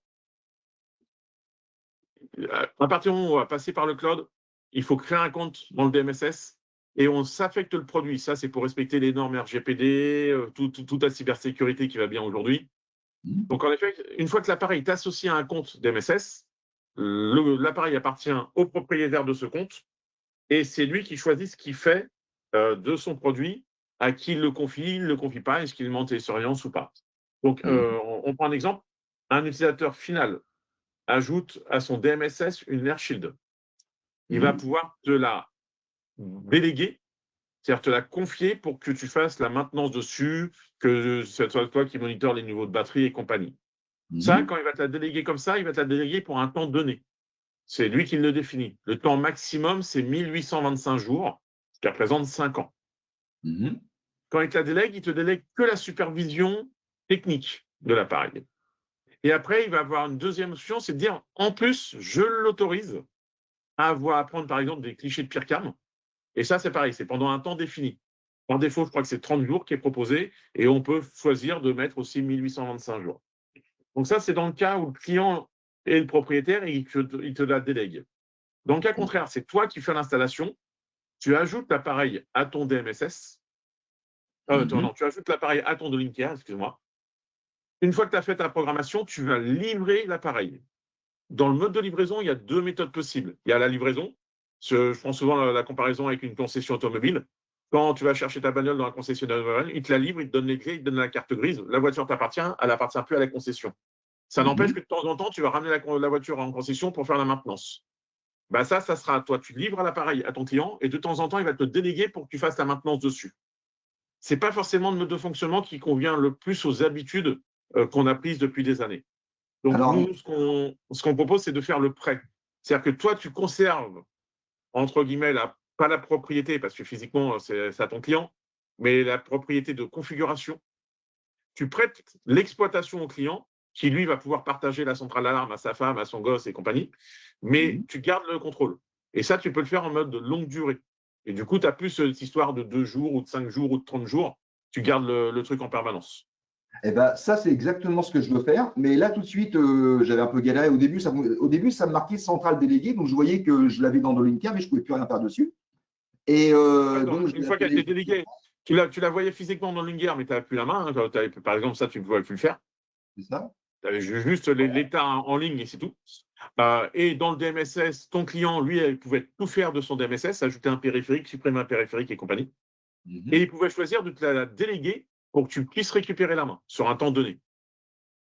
Alors, ça marchait comme ça au début. Je ne sais pas ce que Francofat ou chez toi, alors j'en mets pas une balle, hein, qu'on soit d'accord, je parle juste du problème. Là, maintenant, je t'explique comment ça fonctionne. J'ai ma centrale dans le Linker. Je la délègue, comment dire, non, maintenant, elle n'est plus dans le Linker. Elle est même plus visible. J'ai le site, le nom du site, j'ai plus la centrale dedans. Elle est dans mon DMSS. Et quand dans mon DMSS, je fais déléguer sur le Linker, là, je peux de nouveau la voir comme tu me montrais tout à l'heure avec les périphériques et tout. Dès que parce que là, pour l'instant, tu as livré la centrale. Donc, elle est dans le DMSS et elle n'est plus chez toi. Tu la vois physiquement juste en ligne, mais tu ne peux plus rien faire. Et encore même, tu peux, une fois qu'elle est livrée, je la vois même plus en ligne. C'est tant que ton client te l'a pas délégué, tu ne peux rien faire. Ouais. Donc, est-ce que tu as un document pour expliquer vraiment la vraie procédure? Parce que là, on est d'accord, ma centrale, je te parle de celle qui est dans mon labo, là, je peux l'effacer, la réinitialiser complètement et puis la redéclarer de nouveau, repartir à zéro. Bien sûr, oui. Ouais. Moi, ce que je te conseille de faire, là, dans tous les cas, là, pour t'amuser un peu, il faut que tu testes les 2 modes de fonctionnement. C'est-à-dire, tu testes, j'ajoute la centrale à mon Linker, je la livre à un DMSS et le DMSS me redélègue la centrale. Ça, c'est le premier mode. Et tu essayes le mode, j'ajoute à mon Linker, je la prête à l'utilisateur. Là, tu conserveras la main complètement et lui, il aura juste l'exploitation.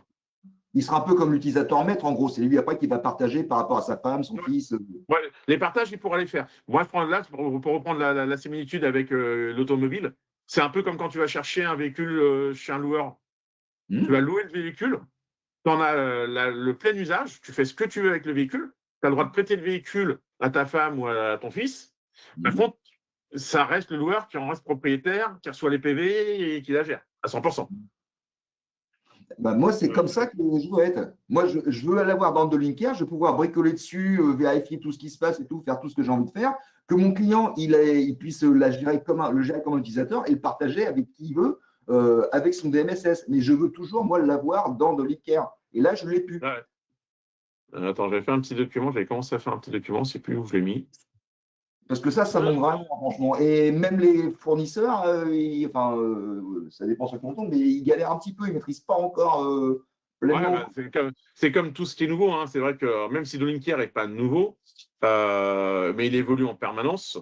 Il va y avoir Link Pro qui arrive en début d'année prochaine aussi. Il y a une période d'adaptation. Hein. C'est ce document-là que je cherchais. J'avais fait ce petit document-là vite fait pour bien voir la philosophie. Mais la méthodologie, c'est celle-là. J'ai un appareil, je l'ajoute à mon Linker. De mon Linker, je le transfère à mon client. Mon client le partage à d'autres utilisateurs et me le délègue si j'ai besoin d'avoir la main, s'il accepte que j'ai la main pour la maintenance, la supervision globale et ainsi de suite. D'accord. Je fasse le même pour le prêt. Et le prêt, ça sera différent. Ça sera, j'ai le produit, je l'ajoute à mon Linker, je le prête au client qui lui le partage. Mais il n'aura pas besoin de faire cette action de me le déléguer. La délégation sera déjà activée. Mais non, parce que j'ai des clients qui ne sont pas capables de faire ça quand un certain âge. Moi, je prends l'exemple, je parle souvent de ma mère. Ma mère a 86 ans. Déjà, ouvrir l'application, c'est déjà compliqué. Voilà. S'il me demande, en plus de me faire des délégations et en compagnie, voilà. C'est pour ça qu'on propose les 2 modes. Alors, est-ce que tu as un document qui explique clairement la méthodologie pour pouvoir marcher en 2e mode? Je ne l'ai pas fait encore, il faut que je le fasse. Parce que ça, c'est vraiment… vraiment… avoir en anglais, mais je ne l'ai pas. Dans tous les guides ici, quand on est sur Linker, quand on est sur la page d'accueil du Linker, on a plein de vidéos ici. activer easy config deliver device. Voilà. Là, il y a comment délivrer. Donc, dans celui-ci, on va voir les différents modes, je pense, qui vont être expliqués.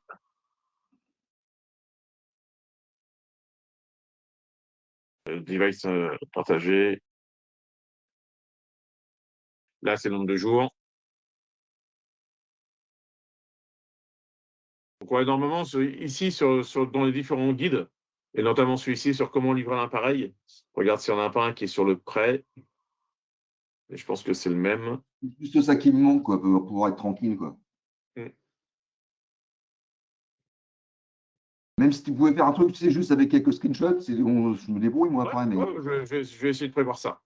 Soit Parce une que petite vidéo, je pense que le plus rapide, ça va être une petite vidéo en français expliquée. oui, éventuellement, parce que là, j'ose pas trop, si tu veux, la foutre partout, parce que je me dis, merde, c'est le client qui se retrouve avec.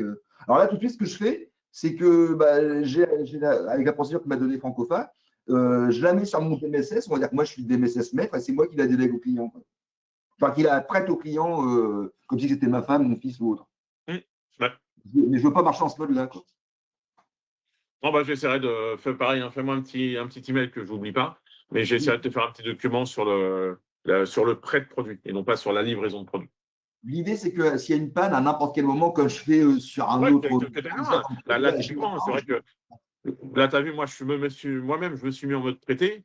Voilà, tout de suite, je peux aller modifier le nom de mes groupes, je peux voir mes niveaux de batterie, je peux modifier ma configuration, mon DO, est-ce que je peux désactiver mon DO, ainsi de suite. Donc, C'est exactement ce que je veux. ouais, pas de souci. Là, je te conseille d'utiliser le mode prêté. T'appelles ça le mode privé, c'est ça? Prêter, lente, Le mode louer, prêter, ouais. mode prêté. Bah écoute, je te fais un mail avec ça, c'est vraiment un truc Ok, que j'ai vraiment besoin. pas de souci. Super.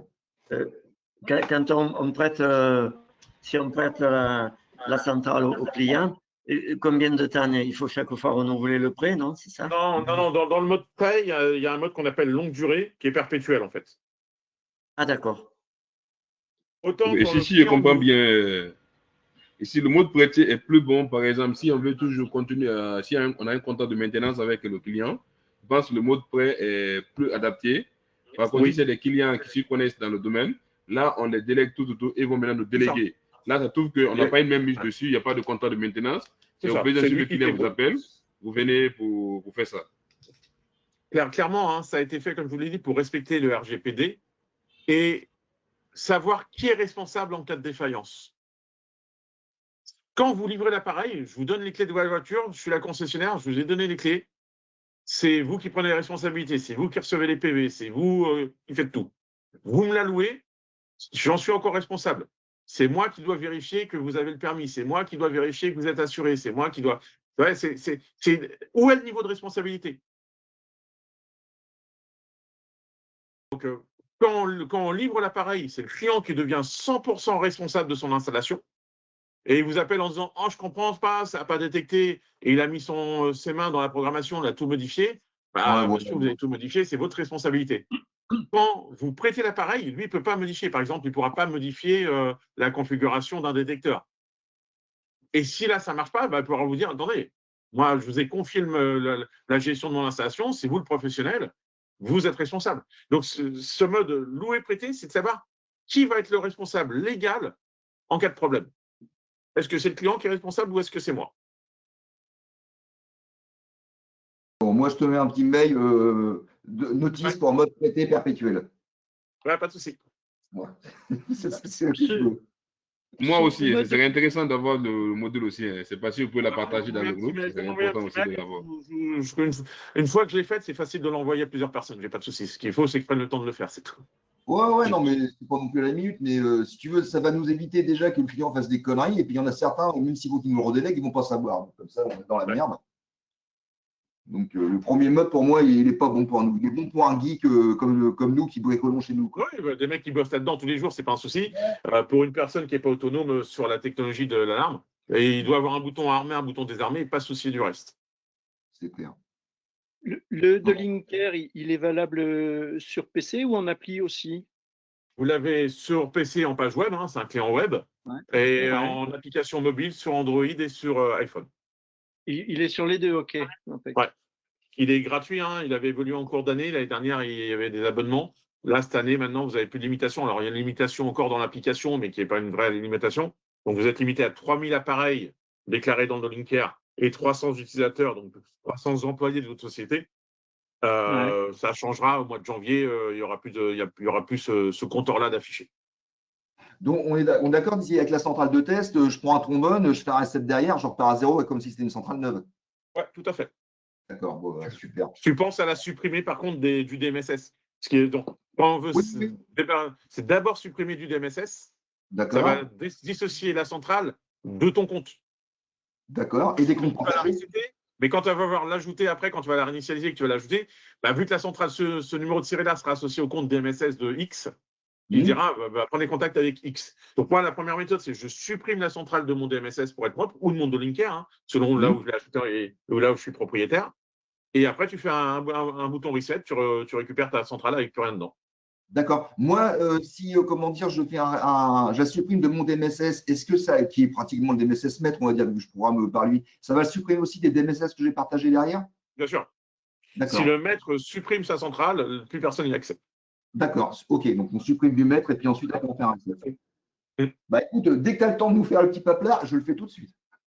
Pas de souci. Je pense semaine prochaine. Aujourd'hui, c'est trop chargé, mais semaine prochaine, je suis sur Paris. Je dois avoir le temps de faire ça. Ça ne devrait pas me demander trop de temps.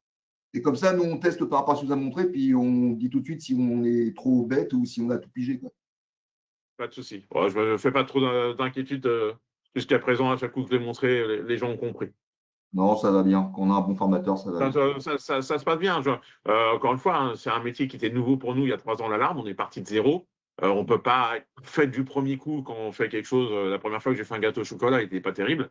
Voilà. Mais aujourd'hui, avec le recul qu'on a, avec l'intégration qui a été faite chez T-Surveyor, avec la qualité que c'est faire Dawa. Hein. Dawa, quand il fait quelque chose, normalement, vous avez l'expérience sur nos NVR, sur nos caméras.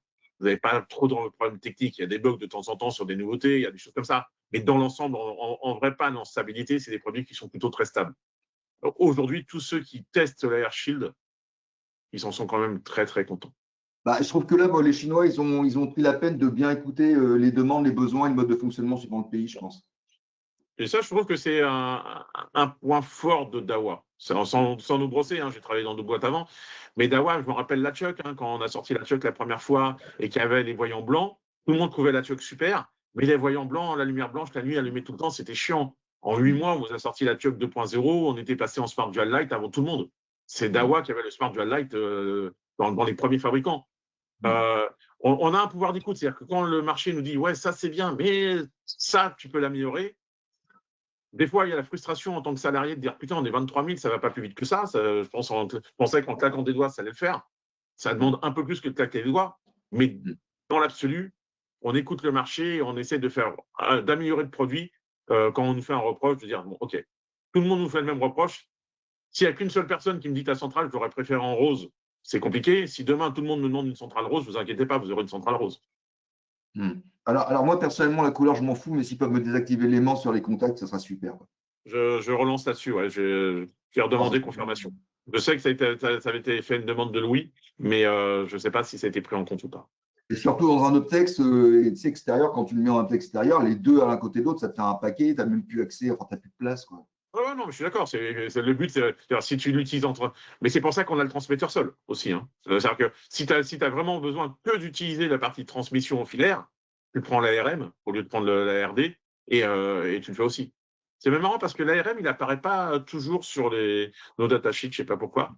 L'ARN. Je vais te montrer. ARM, donc il y a le ARM 300, on va dire. Donc ça, c'est le transmetteur pour mettre dans un boîtier optex, mais celui-ci, ça, c'est que le transmetteur. C'est que l'entrée filaire, il n'y a pas d'aimant. Bah, c'est ça qu'il me faut, moi. C'est ça que je te dis. Attends, je fais une copie d'écran. Vas-y. Pourquoi ils m'en ont pas parlé, quoi? C'est ça qu'il me faut, moi, j'ai besoin que de ça. Et lui, il est configurable en NONC par défaut. Il n'y a pas de boucle équilibrée. Hein. On n'est pas en boucle équilibrée là-dessus, mais tu peux le configurer en NO ou NF. Ah non, mais c'est excellent, ça. Et là, tu as le transmetteur qui est un peu plus gros, hein, mais tu as une meilleure autonomie avec tes 3 batteries, tu tiens plus longtemps. que j'utilise beaucoup. Moi, je l'utilise beaucoup avec du contrôle d'accès, ça. Parce C'est- que, à savoir que ça, vous pouvez le configurer en mode armement par clé. Je ne sais pas si je vous avais montré ça. Je profite, hein, on discute entre nous, mais où est-ce que j'ai mis ça? Moi, j'ai dû mettre ça dans produit. Shield. Clavier, ARM, configuration Achille et contrôle d'accès, voilà. Typiquement, ça c'est quelque chose qu'on me demande souvent, c'est des claviers extérieurs. Je n'ai pas forcément de clavier extérieur, il y en a un qui arrive en début d'année prochaine aussi sur les Shield. Mais je vais utiliser un contrôle d'accès d'AWA ou un contrôle d'accès tierce. Aller sur mon transmetteur, donc les 3 modèles de transmetteurs que j'ai filés aujourd'hui, hein, c'est-à-dire l'RM320 qui est le plus vendu, l'RM310 qui est le petit format bâton, et le multitransmetteur. Et là, je vais configurer ça en armement par clé. Dans la configuration, je vais dire que ça sert en entrée externe et interrupteur à clé. C'est comme pour les anciens comme moi qui ont connu les premiers systèmes d'alarme où il fallait tourner une clé pour l'activer. Voilà, c'est pour ça qu'on a gardé ce cas. Et du coup, là, je passe mon badge une première fois, ça arme ma centrale. Je passe mon badge une deuxième fois, ça désarme ma centrale. Ce n'est pas du contrôle d'accès, c'est un clavier extérieur avec un badge RFID pour armer ma centrale et désarmer.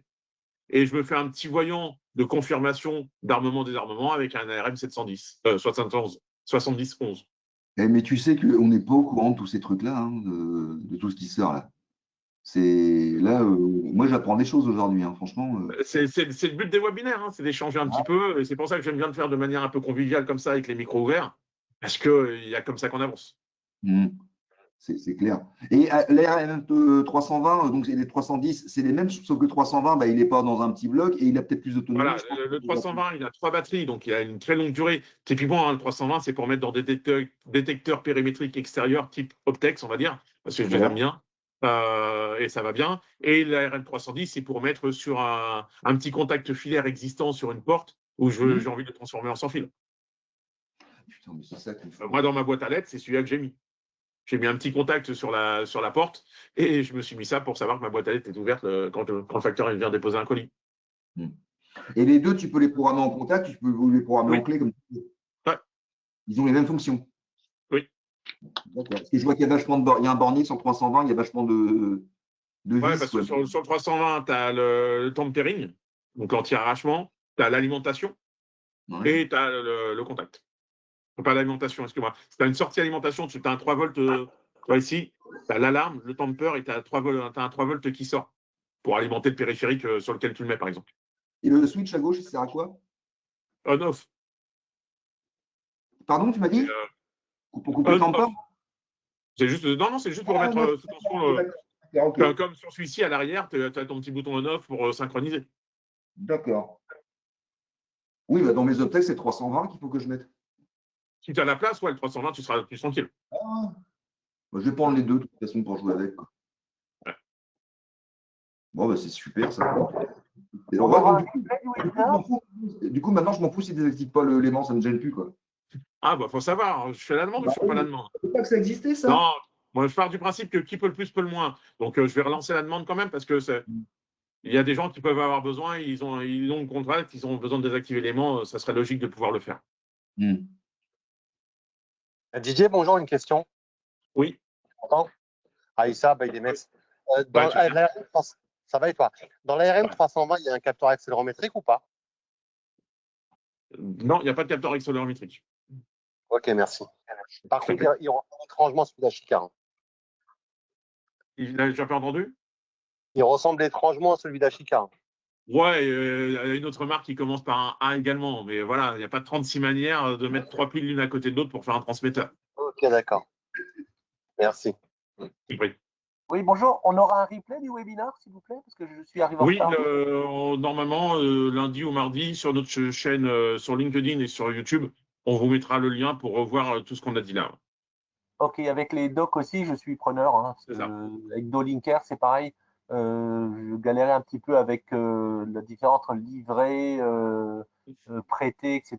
Et c'était un peu l'usine à gaz. Donc, j'ai essayé de découvrir et même avec les vidéos, les petites vidéos en ligne.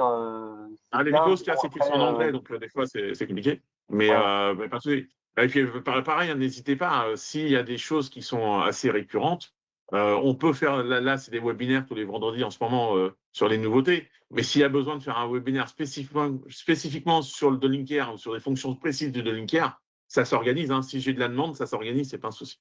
Ouais.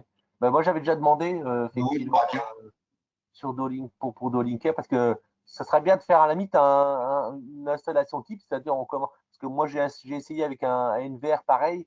Alors, j'ai d'autres questions que j'ai posées là. Est-ce que si on a déjà installé un NVR avec, chez le client, est-ce qu'on peut après l'intégrer dans Dolinker alors que le client a déjà installé des MSS, Bien etc. sûr.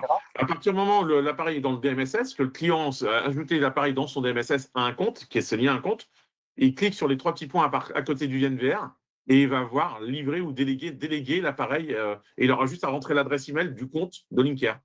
Donc il rentre cette adresse email-là ou il scanne ce QR code-là et hop, ça va automatiquement me faire une notification en disant tiens, tel client veut vous donner la gestion de son nom NVR, acceptez-vous oui ou non et à quel site je l'affecte. Ok, parce que moi j'avais essayé, effectivement, je l'avais tout installé, et après il me dit, tiens, de chez moi, je vais essayer de le rentrer dans Dolinker, et il me dit, ce numéro, ce NVR est déjà attribué, je peux pas. Ouais, mais c'est parce que ça, en fait, vous essayez d'ajouter dans le Linker un produit qui est déjà attribué à un DMSS. Ouais. Il n'y a qu'un seul patron. C'est comme dans une boîte, il n'y a qu'un seul patron, sinon c'est le bordel. Et du coup, là, c'est le patron qui doit dire oui, je confie l'appareil à quelqu'un d'autre. D'accord. Donc, c'est juste sur la méthodologie de le faire. Ouais, Voilà, tout ça, c'est effectivement, ça vient de faire tout un webinaire là-dessus. Merci. De rien, je vais essayer de regarder ça. Sur l'installation Node, il est-ce qu'on a possibilité de faire comme pour la centrale d'alarme, de l'installer sur Dolinker et de le mettre en mode perpétuel? Pourquoi? Pour le NVR? Oui, Oui, bien sûr. on peut faire exactement la même chose. Pareil. Je ne sais pas si je peux te le faire d'ici. Non, Là, mais je suis sur mon. ça, Ouais, pas le tu vois, but. là, toi, je suis sur mon NVR. Moi, mon NVR, il est prêté. Eh ben, c'est ça, bah ouais, faut que je fasse tout comme ça. Bah, donc, moi, si vraiment voilà, je joue avec Dolinker et que j'ai une formation et que ça va bien, je vais faire que ça, quoi. En plus, en tant qu'installateur, pour vendre des contrats de maintenance, c'est ce qu'il faut faire. Je pense, à partir du moment où il y a un contrat de maintenance ou qu'il y a de la location, il faut dans tous les cas faire du prêté. Exactement. Quand c'est une vente avec une facturation et que, bon, là, ça va plus dépendre du niveau de compétence de la personne à qui on a vendu l'appareil. Il est autonome, tant mieux. C'est une personne qui a besoin d'un peu plus d'insistance et qui va nous appeler tous les 15 jours pour en faire une modif. Autant le prêter pour garder la main. Moi, j'ai acheté un nouvel NVR là pour mettre un petit peu à jour mon installation chez moi. Donc, je peux refaire toute l'installation propre avec mon nouveau NVR que je peux intégrer dans Dolinker. Est-ce que je suis obligé de resetter les paramètres de mes caméras, pardon, pour les réintégrer ou est-ce que le NVR Non, suffit? si vous avez le bon mot de passe et le bon login, il n'y a pas de souci. Vous allez redéclarer votre caméra dans votre nouveau stocker. Et si vous aviez fait des règles d'alarme, franchissement de ligne, ainsi de suite, ils vont remonter automatiquement dans le nouveau stocker parce que les règles sont dans la caméra. D'accord. Ok. Super. Et encore une question toute bête qui me vient là. Lorsqu'on met les nouvelles caméras sur le NVR, les caméras prennent automatiquement le mot de passe du NVR ou est-ce qu'il faut changer Non, parce que les caméras ont déjà un mot de passe. Ils sont déjà initialisés, ils ont déjà un mot de passe. Ouais. Donc, le NVR, pour avoir le droit de les piloter ou de leur changer leur mot de passe, il faut qu'ils connaissent ce mot de passe-là. Donc, soit quand vous mettez votre nouveau NVR, vous utilisez le même mot de passe que le mot de passe qui est déjà utilisé dans les caméras, et là, c'est transparent. Si vous n'utilisez pas le même mot de passe, bah, lui, il ne va pas connaître le mot de passe qui est dans les caméras, donc il va dire non, je ne peux pas me rendre dessus, il faudra rentrer le mot de passe manuellement. D'accord. Mais dans le NVR alors? Dans le NVR, oui. Ok. Donc ça, c'est quand on fait la recherche, effectivement, elles vont apparaître en bas et quand on les rajoute, on modifie le mot de passe du coup à droite avec le petit crayon, c'est ça ou pas? C'est ça, je vais vous montrer rapidement le temps que ça se lance. Voilà.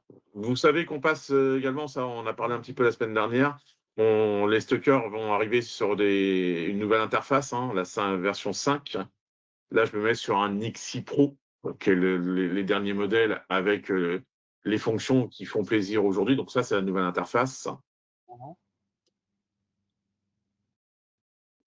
Ici, quand vous rajoutez votre caméra, vous allez dans Réglages,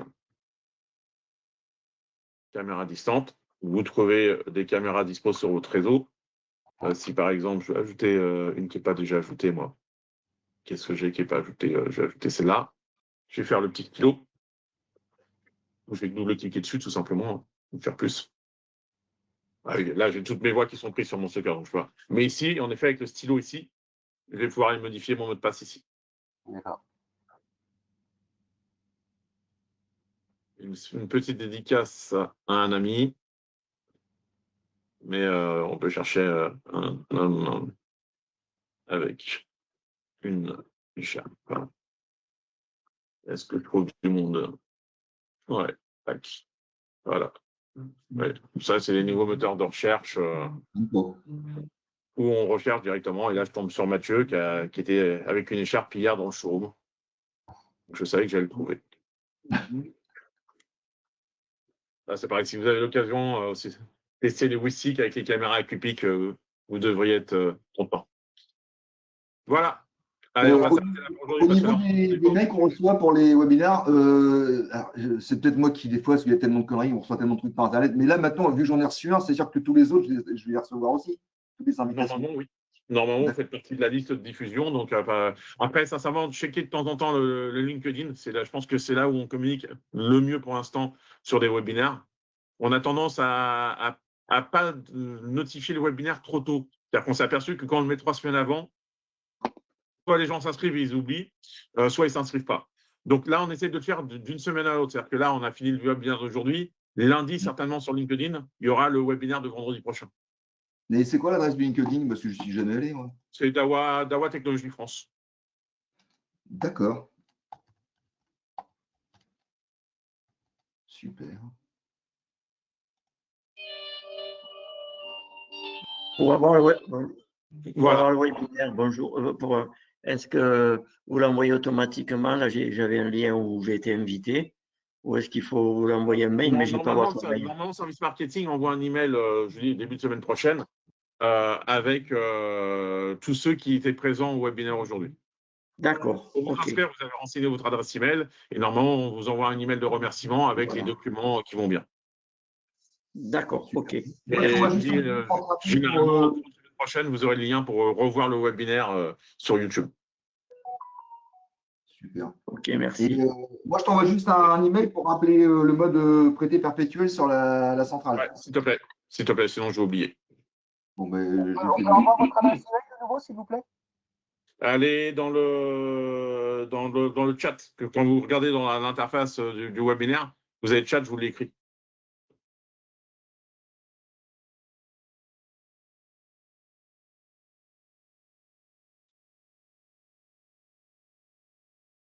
Voilà, on va s'arrêter là pour aujourd'hui. Je vous remercie d'avoir été présent et puis des différentes questions que vous avez posées. N'hésitez pas à revenir vers nous si vous avez des besoins auprès de nos distributeurs ou de nos commerciaux en région qui pourront vous apporter assistance. Merci à tous. Je n'ai pas l'adresse Pas mail. de souci. Un très merci. Au revoir. Merci, au revoir. Merci, au revoir. Dans le chat en bas.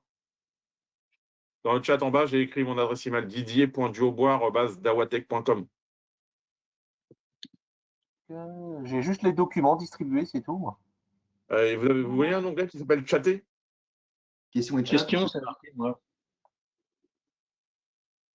Question, c'est tout. Moi, j'ai. Question, il y a une fenêtre et c'est écrit dedans. Bonjour à tous, et en dessous, il y a l'adresse mail. Ouais, c'est ça. Bonjour à tous. Et en dessous, j'ai mis mon adresse mail. C'est exactement là. Ouais.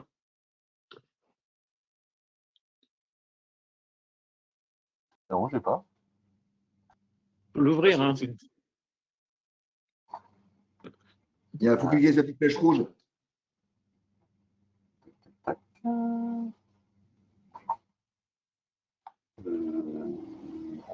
Enfin, c'est pas la petite fenêtre GoToWebinar avec les questions, les documents distribués. C'est ça. Il y a questions, documents distribués. Normalement, juste en dessous, en tout cas sur la mienne, c'est juste en dessous, il y a écrit chatter.